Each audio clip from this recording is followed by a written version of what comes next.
C'est pour moi aujourd'hui une vraie émotion d'être ici, parmi vous et devant vous, pour vous adresser ces quelques mots et bien sûr aussi pour inaugurer le centre de gym, le centre de fitness de ce magnifique centre technique de la Fédération haïtienne de football.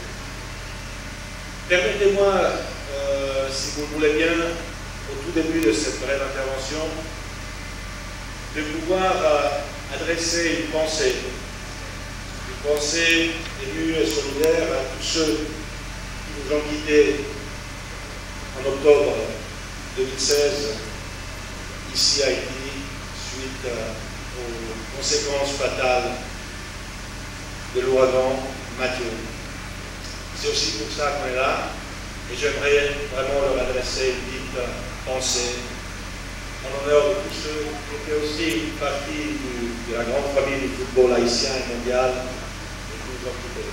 Mais ma visite ici, c'est juste un petit symbole pour un football haïtien qui est très important.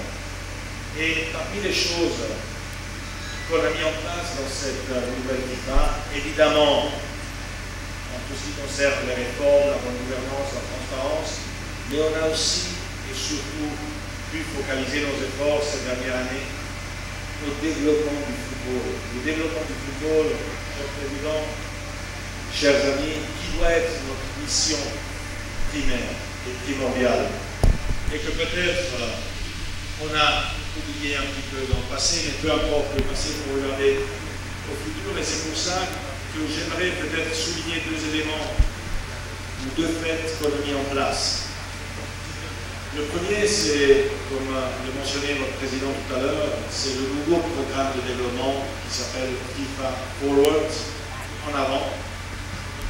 Programme avec lequel on a pu multiplier par 5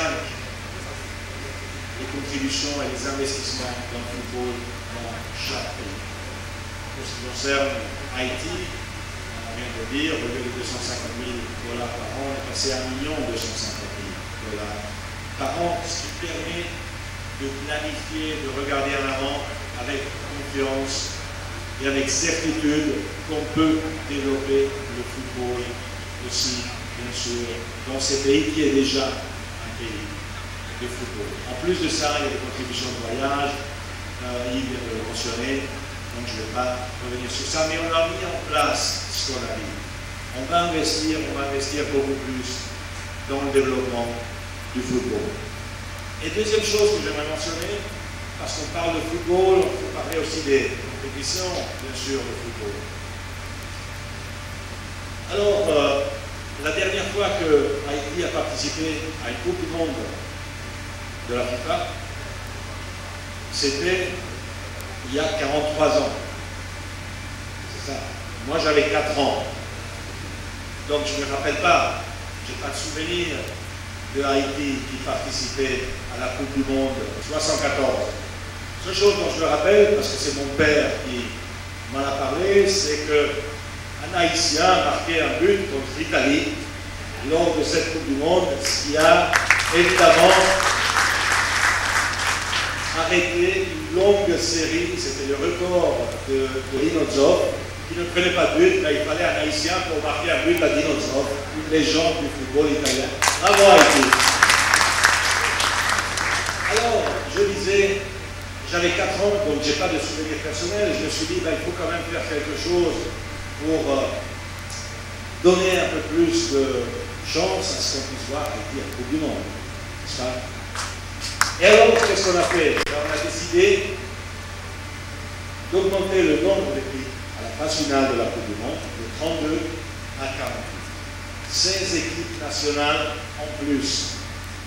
16 pays en plus qui peuvent participer à la Coupe du Monde et beaucoup de pays en plus qui peuvent rêver de participer à la Coupe du Monde.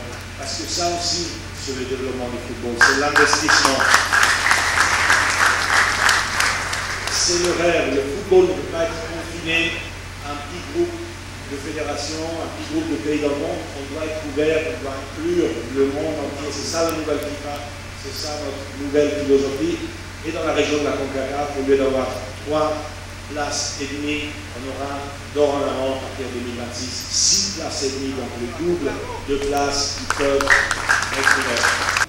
Le football est bien ce poteau magique, comme on le dit chez nous, qui favorise une parfaite harmonie entre les peuples du monde entier et qui permet à notre planète de respirer un air de fair play et de solidarité. Quand on ne parle pas de la guerre en Irak, en Syrie, de la misère, des victimes de l'insécurité alimentaire en Haïti et des victimes de l'ouragan Mathieu dans le Grand Sud, le football, c'est cette grande activité sportive qui nous permet de vivre le bonheur dans toutes ces grandes lignes et qui nous permet de construire l'édifice de notre monde basé sur l'esprit d'équipe construit avec les lettres d'or. Sur ces mots, gaieté, espoir et de générosité, au nom du conseil municipal de la Croix des Bouquets, j'ai le privilège d'adresser des mots de bienvenue à l'encontre.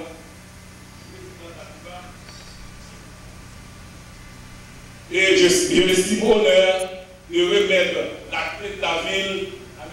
Gianni Infantino. Monsieur Gianni Infantino,